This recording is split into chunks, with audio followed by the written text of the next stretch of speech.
तो फिल्म की शुरुआत एक लड़की से होती है जो जब सुबह के वक्त चर्च की तरफ जा रही थी तो दिखाया गया कि यांग नाम का एक अजीब सा आदमी उसका पीछा कर रहा था, जो उसके पीछे चर्च में भी चला आता है। इस सारे रास्ते के दौरान एक और लड़की यॉन यांग पर नजर रखे हुए थी और उसे नफरत से देख रही थी। चर्च में इस टाइम प्रेयर चल रही थी।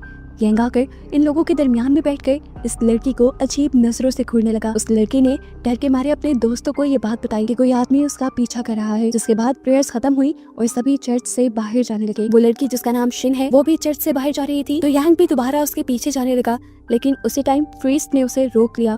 प्रीस्ट यांग से कहते हैं, मैंने पहली मर्तबा आपको चर्च में दिखा है। प्रीस्ट उसे अपने ऑफिस में ले जाते हैं और उसे एक फॉर्म फिल करने को कहते हैं ताकि वो इस चर्च का मेंबर बन सके। अब वो इस चर्च का मेंबर क्यों बनता, उसे लालच देने के लिए प्रीस्ट सियोंग उसे चर्च की तरफ से एक जैकेट भी गिफ्ट करते हैं। और इतने में ही उन्हें किसी की कॉल आ जाती है।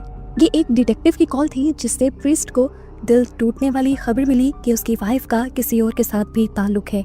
ये गुस्सा प्रीस्ट सियोंग एक कीड़े को मारकर निकालते हैं, जबकि इसी टाइम पे अंदर दिखाया जाता है कि यांग प्रीस्ट की फैमिली फोटो को अजीब तरीके से घूर रहा था। खैर प्रीस्ट जैसे ही अंदर जाते हैं तो यांग उससे कहता है कि मैंने फॉर्म फिल कर दिया है, अब मैं जाने वाला हूँ। ये सुनकर प्रीस्ट सियोंग खुश हो जाती हैं और उसे उसके जूते भी पहनाने लग जाते हैं। जिस दौरान वो यांग के पाँव पे एक ट्रैकिंग डिवाइस देखते हैं जो पुलिस क्रिमिनल्स को लगाती है जेल से छूटने के बाद क्रिमिनल्स को ट्रैक करने के लिए। ये देखते हुए वो समझ गए कि यांग पास्ट में काफी गुनाह करके आया है। ऐसे में वो जाते हुए यांग से कहते हैं कि चर्च सबके लिए है, गॉड सबसे प्यार करते हैं और उन्हें माफ भी कर देते हैं। हर किसी को गॉड से माफी मांगकर उनसे एक दूसरा मौका जरूर मांगना चाहिए। उसके जाने के बाद जब प्रीस्ट सियोंग अंदर गए तो उन्होंने देखा कि यांग चालाकी कर गया था, उसने तो फॉर्म भी नहीं फिल किया था। यांग जब चर्च से बाहर निकला तो हमने देखा कि यॉन अभी भी उसे गुस्से से ही घूर रही थी। दूसरी तरफ प्रीस्ट सियोंग भी अपनी वाइफ को लेकर यहाँ से निकल पड़े। रास्ते में ये लोग देखते हुए जाते हैं कि एक बहुत बड़ी चर्च की कंस्ट्रक्शन हो रही थी। प्रीस्ट सियोंग की वाइफ उन्हें कहती है कि आप चीफ प्रीस्ट से बात क्यों नहीं करते, आपको इतने साल हो गए हैं वो छोटी चर्च लीड करते हुए, अब आपको बड़ी चर्च लीड करने का मौका मिलना चाहिए। अपनी वाइफ के कहने पर प्रीस्ट सियोंग चीफ प्रीस्ट के पास जाते हैं तो उन्हें पता चलता है कि वो ये बड़ी चर्च अपने बेटे के लिए बनवा रहे थे, यानी वहाँ के लीड प्रीस्ट के लिए उन्होंने अपने बेटे को चुना था। ये सुनकर प्रीस्ट सियोंग दुखी तो बहुत हुए, लेकिन फिर उन्होंने ये सोच लिया कि ये भी गॉड का ही एक फैसला है। सियोंग जब यहाँ से निकलता है तो रास्ते में ही उसकी चीफ प्रीस्ट के बेटे से मुलाकात हो जाती है, जो इस टाइम अपने ग्रुप के साथ फन कर रहा था। प्रीस्ट सियोंग उसे हेवन चर्च के लिए मुबारकबाद देते हैं तो वो कहता है, सच बताऊं तो मेरा उसमें कोई इंटरेस्ट नहीं, मैं डैड से बात करके देखता हूँ, आप उस चर्च को डिजर्व करते हैं। लेकिन प्रीस्ट सियोंग उसे ऐसा करने से मना करके यहाँ से चले जाते हैं। यहीं पर फाइनली अब हमें यॉन नामी लड़की के बारे में पता चलना शुरू होता है, जो हर टाइम यांग के ऊपर नजर रखे हुई थी। यॉन एक पुलिस ऑफिसर थी और वो काफी दुखी रहा करती थी क्योंकि उसकी बहन की मौत हो चुकी थी, जिसका जिम्मेदार वो अपने आप को मानती थी। आज भी उसके डैड उसे यही समझा रहे थे कि जो हुआ उसे भूल जाओ, होने को कोई नहीं डाल सकता, तुम्हें अपनी लाइफ में आगे बढ़ना चाहिए। लेकिन आज तक यॉन मूव ऑन इसलिए नहीं कर पाई क्योंकि उसकी बहन की स्पिरिट उसे बहुत ज्यादा डराती है और उसे ये एहसास दिलाती है कि तुम मुझे बचा सकती थी लेकिन तुमने मुझे नहीं बचाया। फ्लैशबैक से हमें यॉन की बहन की डेथ की कहानी पता चलती है, जिसे मारने वाला और कोई नहीं बल्कि यांग ही था, जिसने पहले यॉन की बहन को किडनैप किया था, फिर उसे टॉर्चर कर करके मारा था। इसीलिए अभी तक यॉन यांग के पीछे पड़ी हुई थी।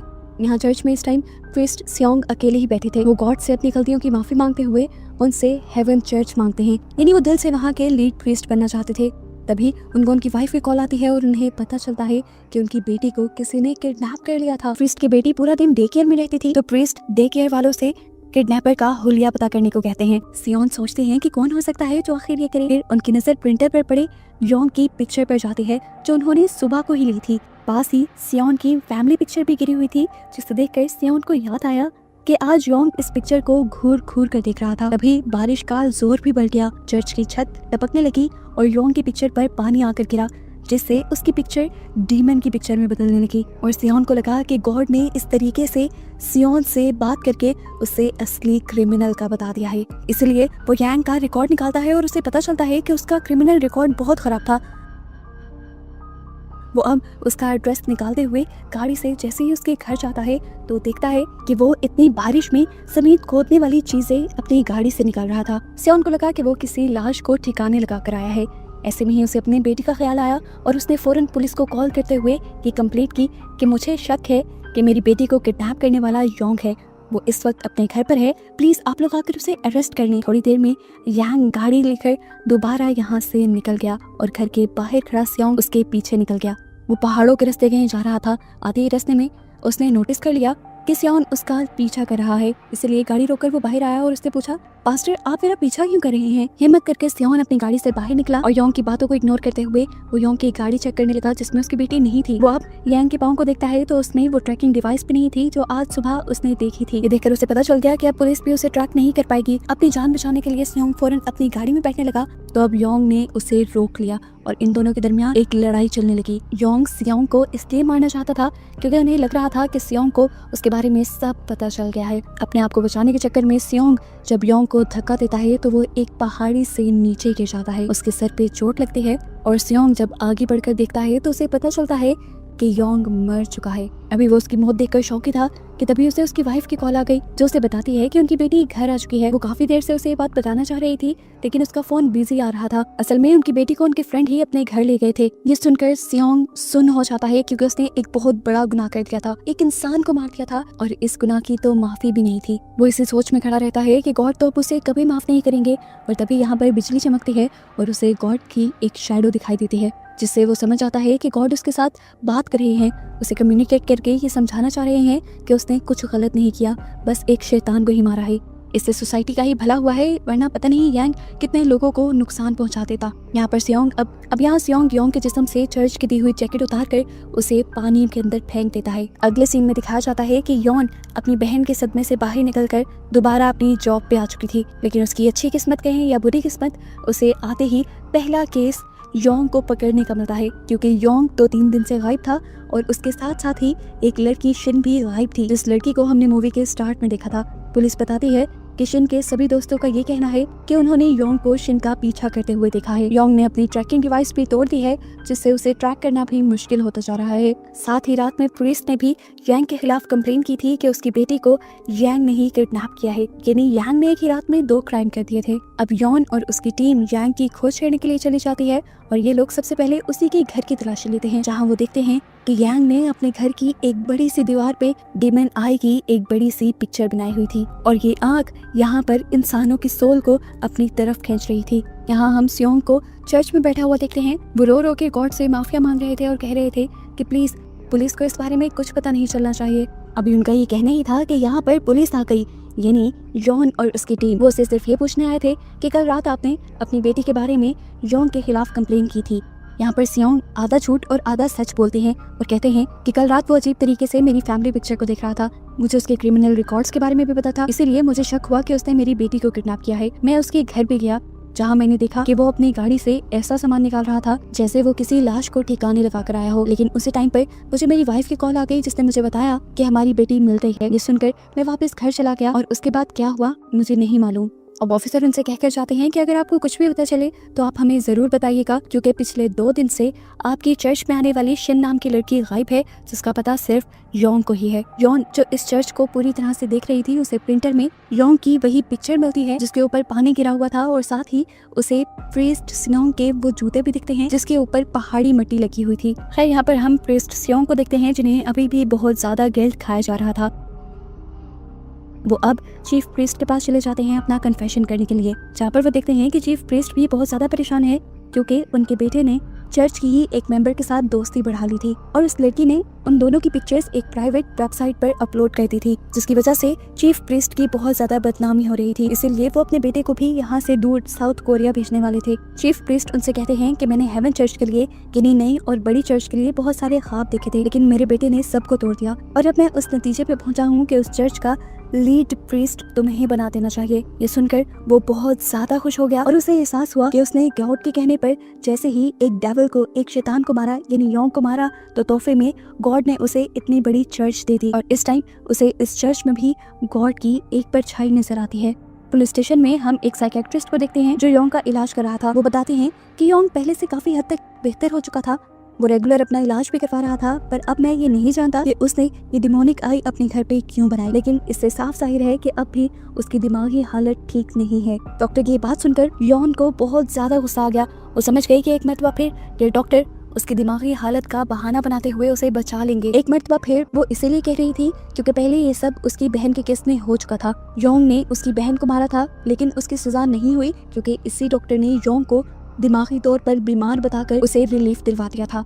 डॉक्टर ने कोर्ट को ये भी सफाई दी थी कि अगर उन्हें किसी मुजरिम को पकड़ना ही है तो वो योंग के डैड को पकड़े, जिन्होंने योंग पर बचपन में बहुत ज़्यादा टॉर्चर करके उनकी ये हालत की है। असल में योंग ने योन की बहन को मारा नहीं था, सिर्फ टॉर्चर किया था, लेकिन टॉर्चर होने की वजह से वो योंग और सभी आदमियों से बहुत ज़्यादा डरने लगी थी और इस डर को ख़त्म करने के लिए ही उसने सुसाइड कर ली थी। कोर्ट से निकलते हुए योन ने कोर्ट से कहा भी था कि कोर्ट कैसे किसी मुजरिम को ये कहते हुए सजा नहीं देती कि वो बीमार है, लेकिन क्राइम तो उसने किया होता है ना। उसकी रोती पिटती हालत को देखते हुए उसके साथ ही उसे यहाँ से ले गए थे। खैर सीन्स दोबारा प्रेजेंट में आते हैं और हम योन को देखते हैं जो दोबारा डॉक्टर से मिलती है। वो उसे कहती है आप एक मरतबा फिर योन को बचाना चाह रहे हैं, लेकिन हमें शिन को बचाना है। तो डॉक्टर कहते हैं कि अगर तुम्हें शिन को बचाना है तो तुम योंग को समझो, उसी के जरिए तुम्हें शिन का पता चलेगा। मैं सिर्फ एक डॉक्टर हूँ और इंसानों की दिमागी हालत जांच सकता हूँ। यहाँ पर चर्च में हम देखते हैं कि प्रीस्ट सियोन के पास शिन की मॉम आती हैं और उनसे अपनी बेटी के लिए प्रे करने को कहती हैं।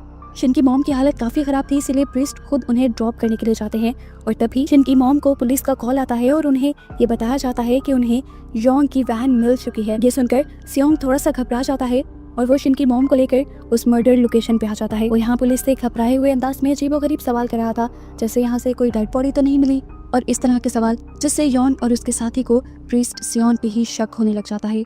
योन ये बात भी समझ गई थी कि प्रीस्ट कुछ तो जानते हैं, क्योंकि आखिरी मर्तबा इन्होंने ही योंग को देखा था। इधर अब प्रीस्ट सियोन अपनी वाइफ से मिलते हैं और उन्हें ये खुशखबरी देते हैं कि वो अब उस बड़ी चर्च को लीड करने वाले हैं, जिससे उसकी वाइफ भी खुश हो जाती है। लेकिन सियोंग उन्हें बताते हैं कि मुझे तुम्हारे अफेयर के बारे में सब पता चल गया है, अच्छा है कि हम उस बड़ी चर्च को लीड करने से पहले ही अपने सारे कन्फेशन कर लें और एक नई शुरुआत करें। यहाँ पे इनके दरमियान में गुस्से वाला और काफी इमोशनल माहौल भी बन जाता है, लेकिन फिर ये लोग एक दूसरे के साथ कन्फेशन करके अपनी जिंदगी की एक नई शुरुआत करते हैं। इस टाइम सियोंग अपनी वाइफ को लेकर एक हॉस्पिटल में जा रहा था, जहाँ पर सभी प्रीस्ट की वाइफ पेशेंट्स के लिए प्रे करती हैं ताकि वो जल्दी ठीक हो जाए। और यहीं पर प्रीस्ट सियोंग को एक ऐसे इंसान के बारे में पता चलता है जो कल रात पहाड़ी से नीचे गिरकर जख्मी हुआ था और पानी में गिर गया था और किसी तरह रेंगते हुए वो अपने आप को इस हॉस्पिटल तक ला पाया है। उस आदमी का इलाज इस छोटे हॉस्पिटल में मुमकिन नहीं था। नर्स बताती है कि मैंने कब से बड़े हॉस्पिटल जाने के लिए एक एम्बुलेंस को कॉल की है जो अभी तक यहाँ नहीं आ पाई। सियोंग की वाइफ इन सबको बताती है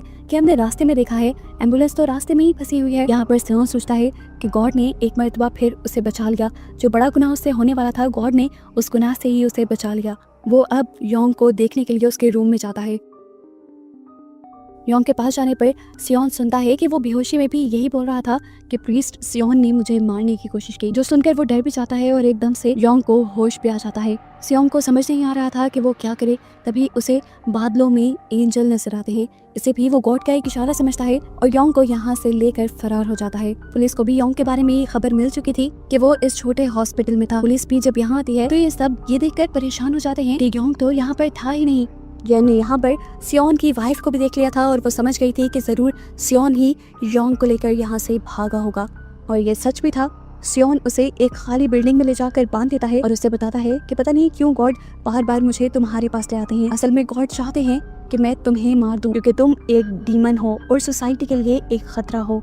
अभी तो तुम्हें मैंने बांध के रखा हुआ है, लेकिन तुम्हें मारना है या नहीं ये मैं गॉड के अगले मैसेज के बाद बताऊंगा। अब योंग सियोन से कहता है कि अगर तुमने मुझे मार दिया तो तुम्हें शिन का पता कभी नहीं चल पाएगा। वो सियोन से कहता है कि अच्छा ये है कि तुम मुझे पुलिस के हवाले कर दो और मैं तुम्हें शिन की लोकेशन बता दूंगा। सियोंग इतना भी बेवकूफ नहीं था, वो जानता था कि योंग यहाँ से जाते ही पुलिस के सामने उसके खिलाफ मुंह खोल देगा। गुस्से में सियोन अब उसे पीटने लग जाता है और उससे शिन की लोकेशन पूछने लगता है। ये देखते हुए योंग उसे कहता है कि डीमन मैं नहीं, डीमन तुम हो, तुम अपनी हालत तो देखो। आखिर जब योंग नहीं बोलता तो सियोन यहाँ से चला जाता है, क्योंकि उसे आज चर्च में शिन के लिए प्रे करनी थी, जहाँ बहुत सारे लोग भी आए हुए थे। यहाँ पर योन अब पास्टर के बारे में ही सर्च कर रही थी और उसे याद आया था कि कल उसने पास्टर के जूते देखे थे जिनमें बहुत ज्यादा पहाड़ों की मिट्टी लगी हुई थी और ऐसा तभी मुमकिन था कि वो पहाड़ों में जाए। जरूर उन्होंने पहाड़ों में जाकर योंग के साथ कुछ किया होगा। योन को याद आता है कि कल सियोन के जूतों पे पहाड़ों की मिट्टी लगी थी और योंग का भी पहाड़ों से गिरकर एक्सीडेंट हुआ था, तो इन दोनों के दरमियान में कोई कनेक्शन जरूर हो सकता था। वो अब चर्च के बाहर आकर सियोन की गाड़ी के टायर चेक करती है, जहाँ पर मलबरी फ्रूट्स लगे हुए थे, जिसके बारे में जब वो सर्च करती है तो उसे मलबरी फार्म्स के बारे में पता चलता है, जहाँ की एक बिल्डिंग खाली थी और वहाँ जाने पर उसे सच में योंग मिल भी जाता है। यहाँ सियोन जब चर्च में प्रे करवा रहा था तो बाइबल पढ़ते हुए उसे गॉड का एक और मैसेज मिल गया कि योंग डीमन है, उसे मार दो। ये सुनकर वो बहुत ज्यादा जोश में आ जाता है। यहाँ दूसरी तरफ योन यांग को मारने वाली थी, क्योंकि उसके दिल में योंग के लिए बहुत ज्यादा गुस्सा था। यहाँ पर उसकी बहन की स्पिरिट भी यॉन से योंग को मार देने को कहती है, लेकिन वो अपना ट्रिगर नहीं दबा पाती। और तभी योंग उसे ये भी बता देता है कि शिन अभी तक जिंदा है। उसे खूब पीटती है ये पूछने के लिए कि शिन को तुमने कहाँ रखा, लेकिन योंग बताता है कि मैं तुम्हें नहीं बताऊंगा, तुम मुझे पुलिस के पास लेकर जाओ, फिर ही मैं तुम्हें ये बात बताऊंगा। इतनी देर में यहाँ पर सियोन आ जाता है, जो पीछे से योन के भी सर पे वार करते हुए उसे गिरा देता है और फिर उसे भी बांध देता है। यहाँ पर योन उससे कहती है, तुम गलत कर रहे हो, अभी भी वक्त है, तुम अपने आप को पुलिस के हवाले कर दो, तुम्हें कम सजा मिलेगी। और शिन वैसे भी अभी जिंदा है, अगर हमने इसे मार दिया तो हमें शिन का पता नहीं चलेगा। तब सियोन उसे कहता है, शिन कब की मर चुकी है और ये मुझे गॉड ने बताया है, ये सिर्फ अपनी जान बचाने के लिए हमें ट्रैप करने की कोशिश कर रहा है। वो शिन के जिंदा होने का बताकर अपने आप को बचाना चाह रहा है। हालांकि मैंने खुद उस दिन इसे ऐसी चीजें लाते हुए देखा था जैसे वो किसी की लाश दफना के आ रहा हो। यही बातों बातों में सियोन को ये बात भी पता चलती है कि योन की बहन को भी योंग नहीं मारा था। इसके बावजूद भी अगर योन योंग को बचाना चाह रही है तो जरूर उसके अंदर भी डीमन आ चुका है। अभी वो यही बातें सोच ही रहा था कि तभी पीछे से आकर योंग ने सियोंग के ऊपर ही हमला कर दिया और यहाँ पर योन ने भी योंग की मदद की। योंग की जान बचाने के लिए उसने सियोंग को हथकड़ी लगा दी, क्योंकि उसे अभी योंग से शिन का पता चलवाना था। यही पर अफरा तफरी सी मच जाती है और किसी चीज में फंसकर योंग की व्हील चेयर पीछे की तरफ मुड़ने लग जाती है। तेजी से वो बिल्डिंग से नीचे की तरफ आ जाता है। योन उसे बचाना भी चाह रही थी, लेकिन वजन बहुत ज्यादा था।